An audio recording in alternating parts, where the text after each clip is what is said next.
Okay. We're in the middle of this conversation about a father sent his kid, a younger child, with a flask of oil, and something happened, and the kid came back. There was no flask, no dollar, no oil. And we're going through different understandings of what exactly the case is. And the father just gave the kid a flask, so that's like making it ownerless. And yet we have, and everyone should be exempt. But the Mishnah told us that the Chachamim, the majority opinion, say that that the father is going to be chayiv. That the storekeeper is chayiv. Rabbi Yehuda said he's exempt. So, what exactly is the case? So let's say we're a few lines from the bottom of Pei Zayin Amud Beis. So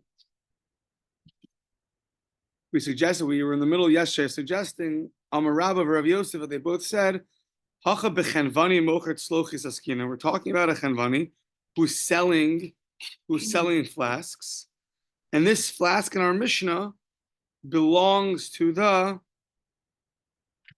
storekeeper, and the father only sent money with the son to go buy a flask, and that's where the rabbis and Rabbi Yehuda have an argument. They had an argument when this father sent this flask. What was he sending for? Just to see how much measurements there are, or because he wanted to purchase a flask of oil. So if you assume he wanted to purchase a flask of oil, then the storekeeper is exempt. He did what he was supposed to do. If you understand that he just wanted to see how much oil can be measured, so then the fact that the storekeeper gave the son the flask was the storekeeper's own fault, and therefore when that flask breaks, so the father's not going to be chayav for that. Yeah. So that was okay. Fine. So that was that. So then we asked the question. But the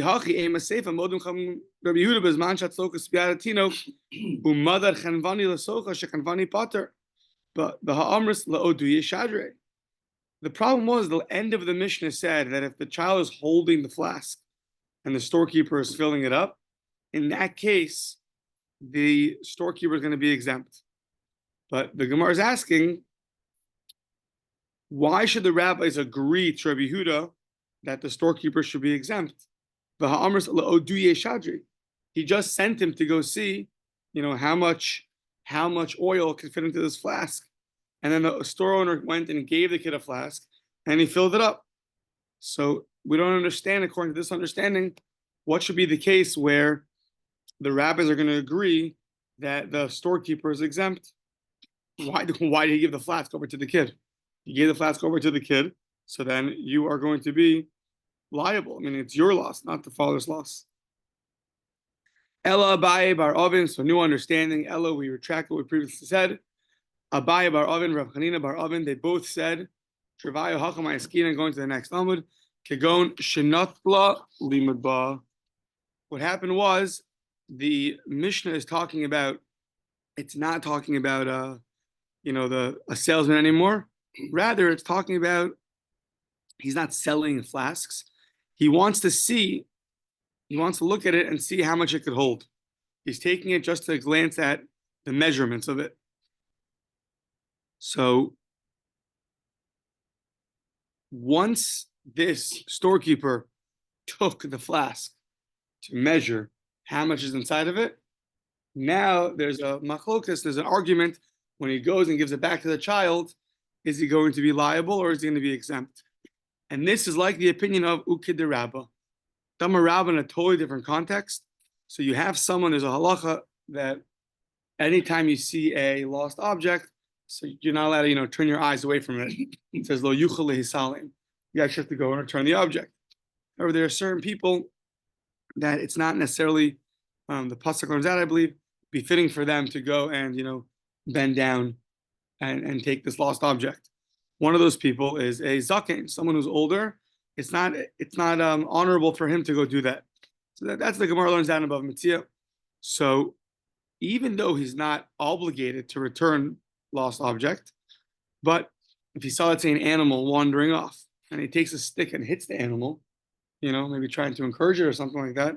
So in that case, he is liable. Why?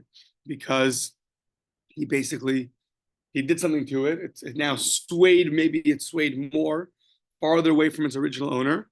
So therefore, in that case, now he is liable to return it. So maybe so to here, once the guy took the object to look at it, so he expressed some kind of interest in it. So maybe he'd be liable. He'd be liable here too. It's an interesting comparison. Once he takes it, now he's going to be liable. Just like Rabbah, you're not liable until you hit it. You're not liable here until you take it. Says the Gemara, no. Rabbah was talking about animals. Why? Because Dan Kitu Nigra Raisa. That when you take this animal's taking, what's the exact translation? It's what? A living creature, only regarded a living. It takes these big steps far away from its original owner. So if you're going to hit it, it's going to go very far away. So therefore, you really did something.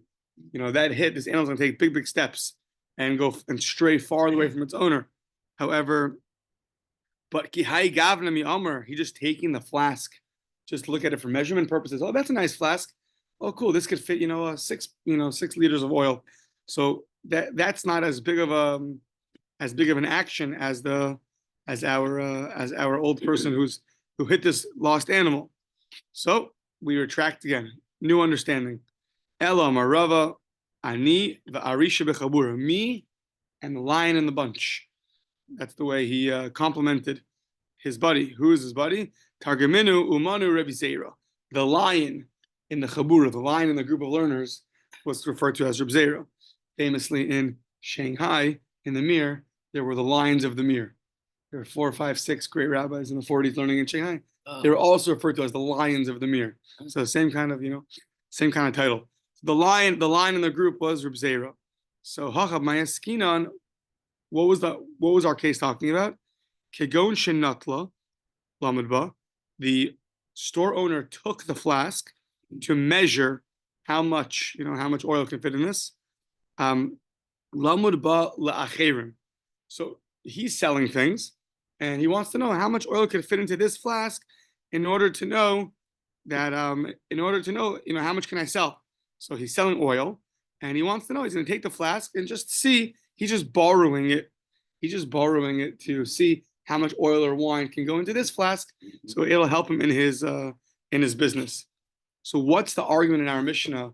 The Rabbanan say that now if he gives it back to the child and the child goes and breaks it, he is liable, or really it's the father who's liable.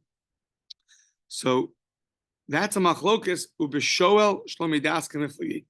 There's an argument when you borrow something without permission. There's the following argument: Mar savar shoel have. If you borrow without permission, so now you are a borrower, and all the halachas of a borrower apply to you. Umar savar gazlan have. Umar savar, you're actually a thief.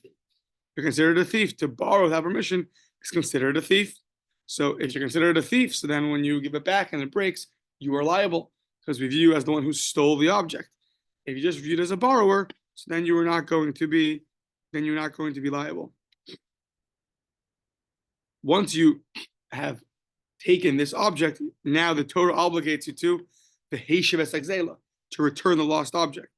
So when you give it back to this child, that's not considered returning it, and therefore when it breaks, so you are liable. But if you just said you're a borrower, so then okay, so you're a borrower, so then you just give it back to the child, and that's fine. Yeah. Okay. Now, in the middle of this whole conversation, trying to figure out what the case of our Mishnah is, we mentioned the opinion of Shmuel. Shmuel's opinion was when you take a vessel from the craftsman just to check it out, you're taking a vessel from the craftsman just to check out. So therefore, if you take it to check it out, what happens?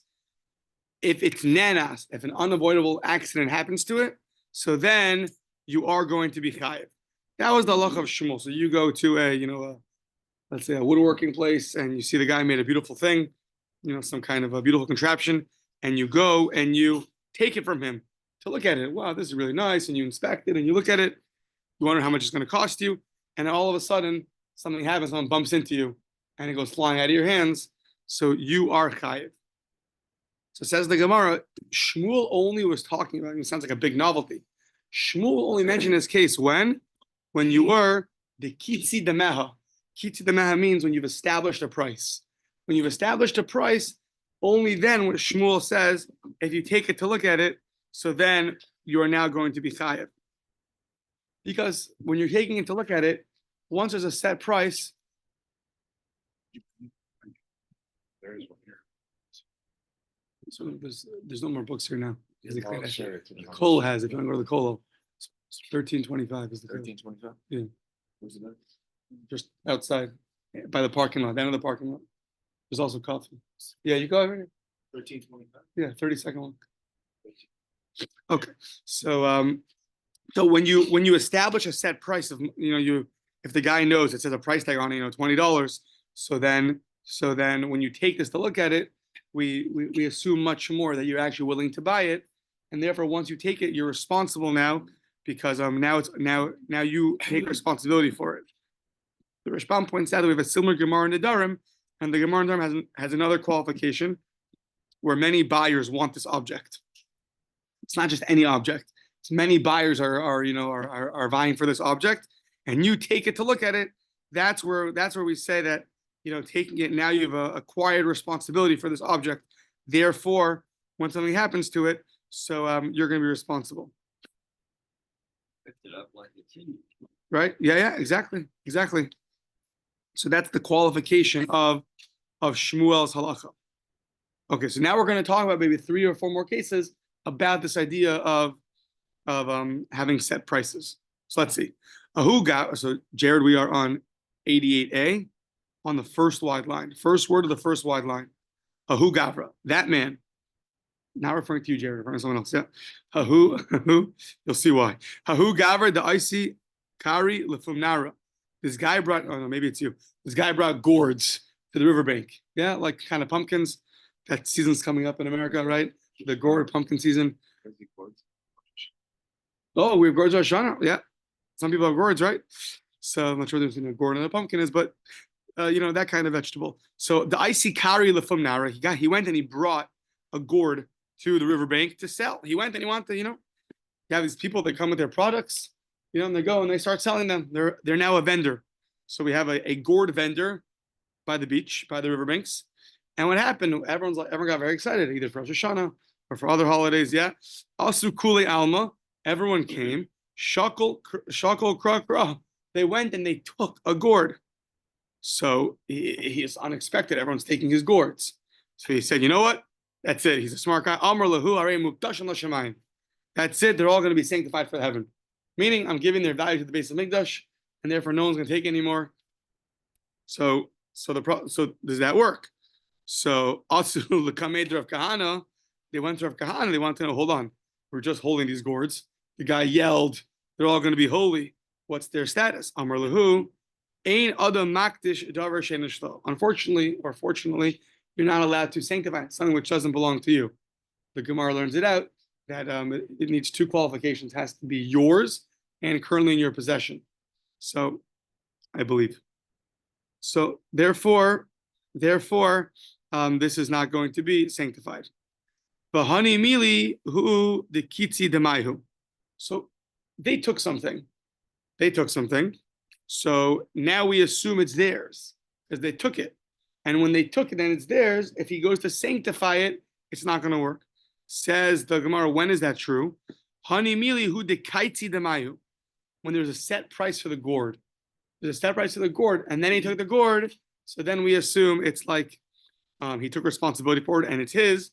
Therefore, if the vendor were to sanctify it now, he's already viewed as the previous owner, and therefore someone else owns it, and therefore you're not allowed to sanctify it. Avalo kaiti demayu. So, but if it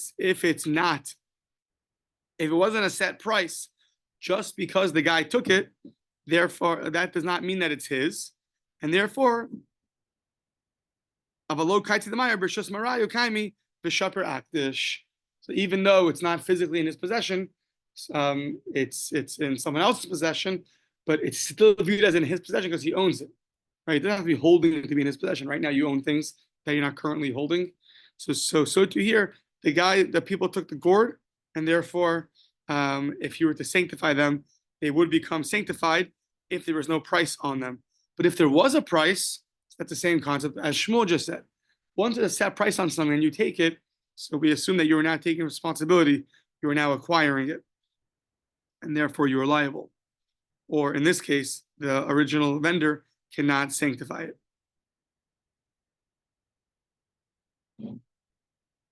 No, yeah, that's what I was thinking of. By a thief. So by a thief, a person cannot. Someone steals something. He's not allowed to. He's not allowed to sanctify it because it's not in his physical possession. Okay. A Tana Rabbana. So there's something called demai. It's a whole part of Mishnah. It's called demai. That basically it's da mai. What is this? So basically, it's we have to tithe our our fruits and vegetables. We have to give meiser. However, many people didn't know what the halachas of meiser were. So we set up a system where it's called demai. That if you buy from an unlearned person, so you now have a question: did he take off tithes or not? So you have to then go and take off tithes. Just in case he didn't. That's called demai, and that was the kind that was set up. Anybody who buys from an unlearned person must themselves take off now meiser, just in case that original person did not take off meiser. Tana Rabbanan. Halokeach yerek min hashuk. One buys a vegetable from the marketplace. So ubir v'hiniach afilu kol yom kulo. He's just sorting through the vegetables. Even if he sorts through the whole day, lo kana, he's not acquired them. He's just sorting. He hasn't acquired them. Below nischayev meiser. Therefore, since you've not acquired it, you're also not liable to now take off tithes from these, a bunch of vegetables. However, gamar belibo. It's interesting. We're going to ask on this in a second, but gamar belibo, you in your heart, you decided liknosa. I decided, so I'm sorting through a bunch of vegetables, trying to find the good ones, and in my heart, I decided to actually acquire this whole stack of vegetables. So what's the halacha? Kana, I've acquired. Ve nischayev b'meiser. And you are obligated to take off meiser. Says the Gemara something interesting. Lehach zero. All of a sudden, to return these vegetables to the guy, efshar. You can't return it to the guy. Why? Shekfar nischayev b'meiser. Right now, these vegetables, once you decided to return them, you now have an obligation to take off tithes. So you can't just return the whole stack to the guy. Now, la'asro, to right now take off tithes, and then and then return it to the guy. Also, this is a transaction internally, but it's going to have ramifications externally. Like he's returning. You mean it's internally? Yes. He's taking them internally and he's returning them internally. And right now, we're assuming that once he decided to acquire them, they're now his, and now he's stuck. He wants to give them back, but you can't give them back because you have to take off tithes. And if you take off tithes, you also can't give it back. Why? Because meaning to give back, a little bit less to the original guy, he's going to be losing out money. So what do you do in this situation? So ha-ketzad ma'asro, take off your tithes, v'nosen lo demei meiser, and then you basically give him the restitution. So if you have 50. You have 100 vegetables, so you take off tithes 10%. You take off 10 vegetables, so now you give him back the 90, and you compensate him for the extra 10. That way, everyone's a winner. I'm going to tell myself in advance, even if I am telling myself I want it, that I'm not allowed. That's right. And then make sure you tell yourself that if you tell yourself and forget that you told yourself already, right? So, but don't worry, Jared. You know why? Because the next line says, "Atu mishum de gomer belimo liknos kanav and eschayev b'meiser." Hold on, back up. Because I decided in my heart, I internally decided I'm going to buy this object, these fruits, these vegetables. I'm all of a sudden now obligated and taking off tithes. Rav Oshia, you're right. In the general case, it's the halakha is not like that. Just deciding is not like that. However, Rav Oshia hacha b'yirei shamayim askinan. We're talking about someone who has a fear of heaven. Kigon Rav Safra, like Rav Safra, the Kayim Benafshe, he was very, very meticulous to make sure he establishes the following verse: "V'dover emes b'lvavo," to speak truth in one's heart. The story with Rav Safra is he was reading Shema, and basically a guy came and offered him a lot of money for he said, "Would you buy this for $100?" And Rav Safra was in the middle of Shema. And when you're in the middle of Shema, there's very rarely are you allowed to interrupt Shema. It has to be in between paragraphs. And you learned this with Rabbi Spivak, right? Yes. Either mipnei kavod, because of honor, if the president walks in, the king walks in, or not president, sorry. Yeah, if the king walks in, so you have to honor him, or you're scared, who knows who's going to walk in, they might have your head. But just to interrupt, you don't do that. So Rav Papa was very scrumptious, had fear of heaven. And the guy offered him, "Well, you want $100? Okay, fine. How about $1,000 for this?" And after Shema was over, so Rav Safra, the guy didn't want to accept for a small price because he was offering such big prices. So Rav Papa said that since in his heart he agreed to buy something, so therefore he did it with a higher price. Meaning, even though he's in the middle of Shema, but once he decided to acquire this object, he's now going to be very scrupulous about it. So this interesting concept, it's like a little bit going above and beyond. Even though you didn't do an official kinyan, you didn't actually acquire, but once dover emes bilvavo, what one says in his heart is truthful. So the extra scrupulous people would stick with that, and they would go with that. Okay, a new Mishnah. Hasiton, so a wholesaler. So we're talking about how, interestingly enough, that they used to, how nowadays you put it on a scale in Safeway and it tells you how many pounds it is, and then it tells you the price. However, back then they had weights and scales and measures. So on the one hand, you would put some produce over here, and then you would put some kind of weight on the other side, so you'd see how much it is. Now, if you had liquidy substances, it might get stuck to your weights and measures. So that's going to come out a little bit dishonest in business if they're going to be stuck there. What you think is really a gallon and a half of oil might be a little bit more, a gallon and a half plus a little bit of the residue. So you have to make sure you clean your measures.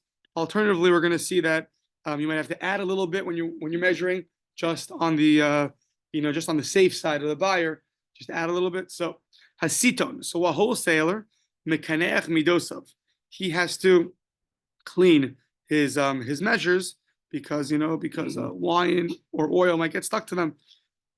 Echad l'shloshim yom, once every 30 days. Balabayas, who doesn't sell as often as a wholesaler, he's echad l'shleimasar chodesh. He has to clean every 12 months. Rabbi Shimon ben Gamliel Omer, no, chiluv dvarim. Really, a wholesaler should clean every 12 months, and a regular guy should clean every 30 days. Why? So he says that a guy sells all the time, so it's not going to get as stuck, the residue. He's always putting stuff on. It doesn't have time to stick so much. But someone in his house who doesn't sell so much, there's a much bigger chance that it will get stuck. Therefore, every 30 days, make sure that your weights and measures are clean. So first machlokas is between a wholesaler and a regular guy. Should they clean every 12 months or every 30 days? Okay, so that's a wholesaler. Chenvani, a guy who's a retailer, a guy in the store, a guy selling from a store. He's mekaneach midosav pa'amayim b'Shabbos, twice a week. Twice a week he has to do that. Umemacha mishkelosav pa'amachas b'Shabbos. So mishkelosav are the actual stones you use to measure on the scale how heavy something is. So the midosav are the actual measures, the scale itself, and the mishkelosav is the stone that you're using. So the measures is twice a week, and the stone is once a week. Okay. Umekaneach ma'oznayim kol mishkal umishkal. 1 second. Sorry. The ma'oznaim are the actual scales that you have to clean every single time you use them. The midosav are your measuring objects that you use, whatever measuring cups you have, and the mishkalosav are the different stones you put on to weigh it. So the measuring cups could be twice a week. The stones are once a week because they collect less. But the actual scales, that we take no risk. Every time you want to use those scales, before someone comes to your store and buys, to make sure your scales are clean. We do not want to have a dishonesty in business. I believe it was 2 weeks ago that the Torah told us Amalek comes following the parsha of being dishonest with your weights and your scales. And Rashi there says, when does Amalek come? When a person is dishonest with their weights and their, dishonest in business. There's also 6 questions the Gemara in Shabbos says we're going to be asked in the next world. I believe the first one, or one of the first ones is were you honest in business? So it's a very serious thing, not to So here we're taking very seriously. Every time you use your scales, make sure they're clean. Even the half of a pound might be a little bit dishonest. Don't take that risk. Amr B'Shimon Gamliel, he's now just going to explain. He's not arguing, he's really explaining. But Medvar Mamurim, when you have to do all this cleaning, it's bilach. When you're using liquidy substances. Aval b'yavesh eno tzarich. When it comes to yavesh, fruits, spices, those things don't stick. The apple, the orange, those are not sticking to your scales. So then, obviously if you see it's dirty or, you have a potato peel there or something, clean it off. But when you have wet substances, that's when there's more of a chance that that you're going to have to clean it off. Okay, turning the page. V'chayiv l'hachriya lo tefach. This the Gemara is going to go through, but you are obligated to tilt the scales a little bit in the favor of the buyer. So let's say you have a scale. So you're putting your the produce here. I don't know, whatever you have 5 pounds on the scale, and the buyer is buying 5 pounds. You have to tilt it a tiny bit. You have to add a little more to the food in the benefit of the doubt of the buyer, just in case your measures aren't exactly. The rock has always been 5 pounds. That's how much this rock is. Maybe it's a tiny bit off. So you always add a little bit in favor of the tefach more in favor of the buyer. You want now the meat, so if you imagine the scale, like a seesaw. So you do a little bit more on the food section, on the produce section, and it goes up a tefach more than the weight that's corresponding to it. Okay, so hayashokilo ayin ba'ayin. If you have exactly, you're estimating exactly. It's exactly the exact amount. So what's the halacha? No sein lo girumin. So you have to give a person girumin. So you have to add a tiny bit of measure. So what's that? Echad le'asar belach, v'echad le'esrim biyavish. So when it comes to liquidy substances, echad le'asar belach is it's 1/10. Did Marzan explain? 1 second. Yeah, echad le'asar belach. It's 1/10 of a litra, which is the currency they use in the Gemara. 1/10 of a litra when you're selling 100 litras. So it comes out that you have to add 1/100th more to the to a liquid, and echad le'esrim biyavish, and 1/20th. And the Gemara is going to talk about, does it mean 1/400th or 1/200th? That's the that's the bottom. That's in the middle of today's Amud, right? I think that's what it's referring to.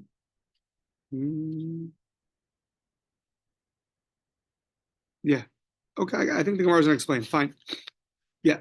So now, makom shenagu in a city where lamud bedaka, so lo yamud begasa, when they're using their weights and they're evaluating things with a kav, meaning they use small measures, right? You can use, let's say, many small measures or a big measure. So you can always, take a bunch of little rocks and measure, just measure out, I don't know, whatever, 1 pound and then 1 pound and 1 pound, or you can do 5 pounds at a time. So in a place where they're always used to measuring with little measures, only a kav, So done lo yimud begasa.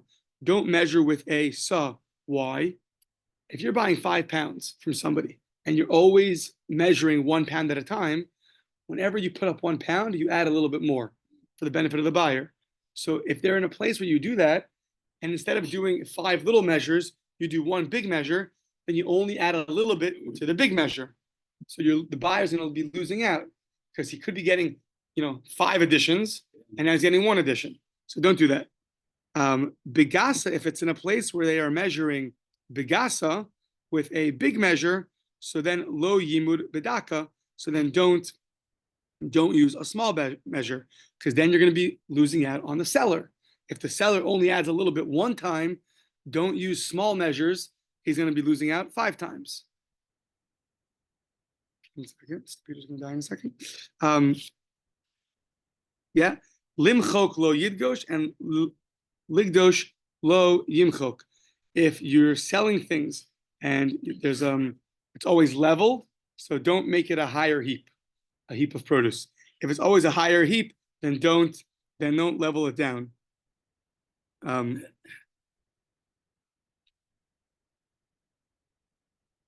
Yeah, okay, the Gemara is going to go through. Just 1 second. This computer's going to die.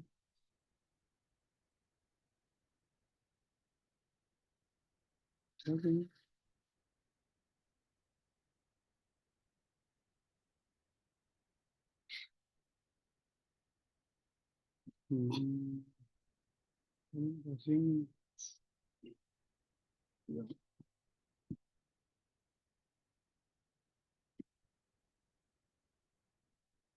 Just 1 second. I'm just logging in on my phone. There's the phone.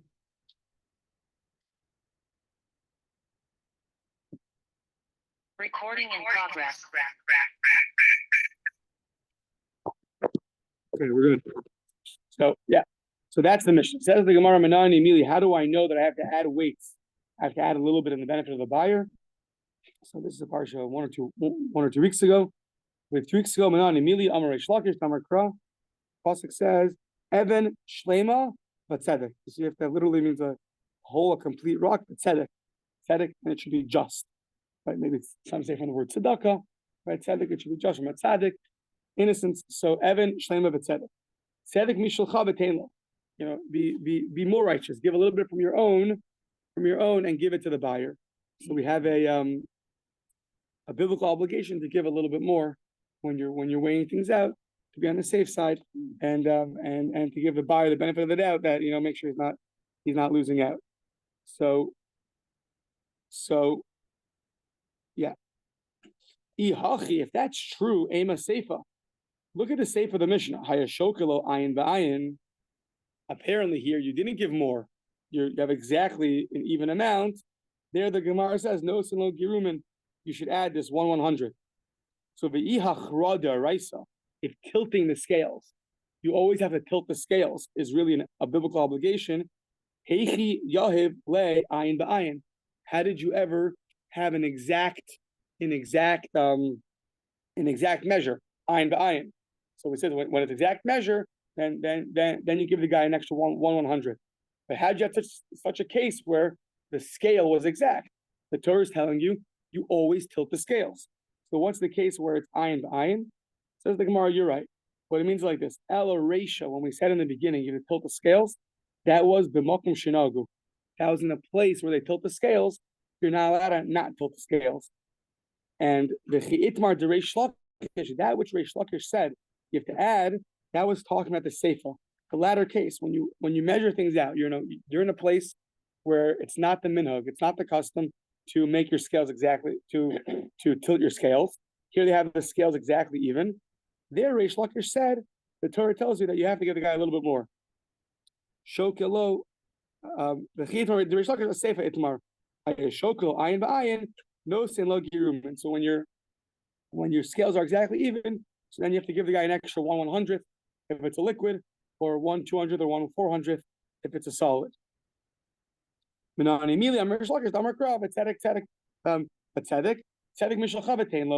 The Torah tells you if it's tzedek, you should be extra righteous, give from your own, be extra righteous and give from your own, in order that the person shouldn't lose out.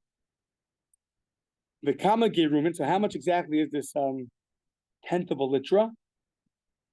Rabbi Abba bar Mamel, Rav Acha. So me asara belitra bilach li asara litrin. So it's 1/10 of a litra when you're involved when you're using liquids li asara litrin. So it's 1/10 of 1 litra when that's sold as 10 litras.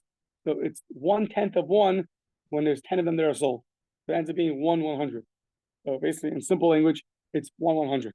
That's how much. So you're selling, 100 pounds of liquid, then 1/100 of that you have to give to the buyer.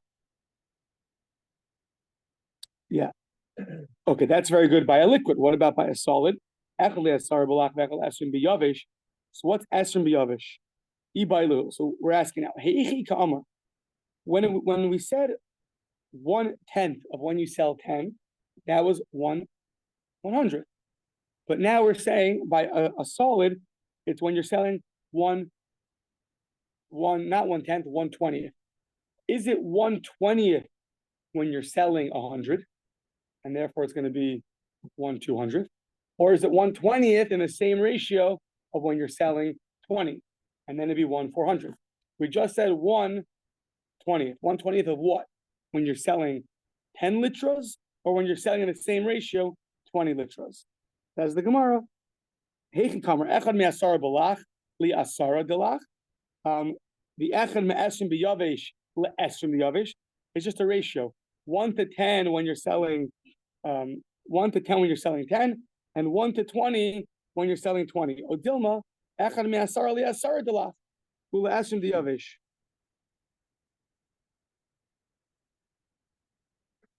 Or it's 1/10 when you're selling 10 liters delach, and it's 1/20th of that when it comes to a solid. So basically, when it comes to a solid, is it 1/200th or is it 1/400? Okay, Amar Ablevi here a little bit. You survived this far. Now you get rewarded with some nice agadata. So yeah, that's your reward. Amar Ablevi, it's my reward too. Don't worry. So Amar Ablevi, Kasha Onshon Shel Midos.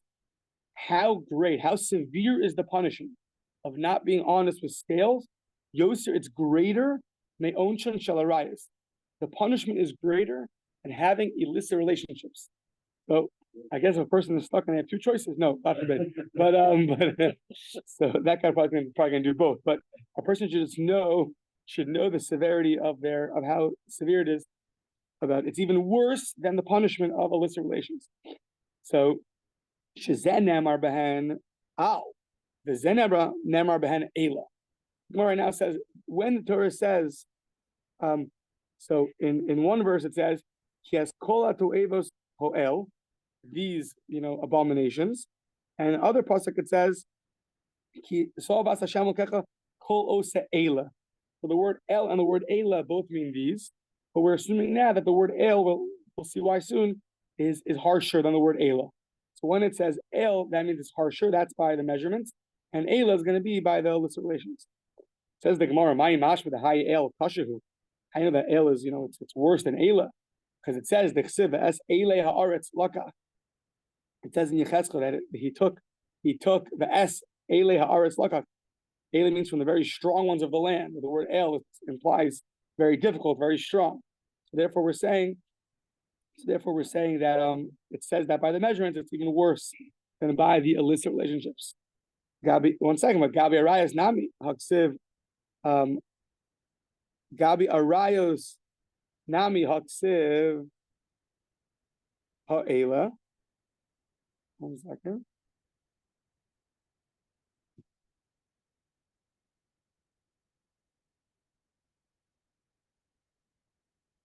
Sorry, I flipped it. Shazen Amar Behan El. When it says El, it's talking about illicit relationships. It says Esa to Eva El, and by measurements it says Ela, and we're saying, yeah, because we're saying that Ela is very severe. And the Gemara just asked, how do you know that the word El is severe? We says no, because the pasuk says he took from the Ele Haaretz, from the very strong ones of the land. But apparently we're assuming that when it says Ela is more severe than El. Why is that true? I'm not sure right now. But the Rashbam says, Eila is more severe because the Torah added a hey. Even though El can mean these, Eila also means these, but you see it added a hey, so that adds a level of severity to it. Says the Gemara, but by arayos, illicit relationships, it also says Eila. Gabi arayos nami haksiv Eila. It says haulu meute midos mi kares. That's just coming to exclude. These are going to get kares, but not being dishonest with your measures. We're saying, hold on. If the punishment of illicit relationships is kares, and it's coming to exclude not being honest in business, so how is not being honest in business? Why is that worse of a punishment than illicit relations? For relations, you get kares. For dishonest measures, you do not get kares. Obviously, illicit relations is worse. Says the Gemara, when it meant worse, what it means is the hasam efshar b'tshuva, the hachal efshar b'tshuva. Illicit relations, you can do tshuva. You go and do tshuva. There's a process. You sin against the person. You sin against God. When it comes to measures, so now you're selling stuff. You've had thousands of buyers. How are you going to do tshuva now? You go find every single person. That's much more difficult. So when it said it's worse, it's in terms of tshuva. In terms of tshuva, that's when we said that it's worse. Yeah. We will stop here. I saw one interesting thing that this Gemara, the Nitziv, the Yeshiva of Volozhin, he brings that all the Averas are in three categories: avodah zarah, idol worship, anger, kas, and taiva, one's desires. So he said when one's dishonest in business, it's worse in the point that when you're dishonest in business, you're touching upon it's an aspect of avodah zarah, because you don't believe that Hashem really runs your bank account. Therefore, it's like under that category. Since the category of avodah zarah is the worst category, it's like throwing off the yoke of heaven. Therefore, by illicit relations, it was a person's taiva. He had a Sahara. He got excited and he went and did something. But in the aspect of avodah zarah that exists, dishonesty in business has an aspect of avodah zarah to it. It's not actually avodah zarah, but it has this under that category. In that way, it's worse. Because if you don't believe that Hashem runs your bank account in a certain way, it could be worse than going and doing an illicit relation.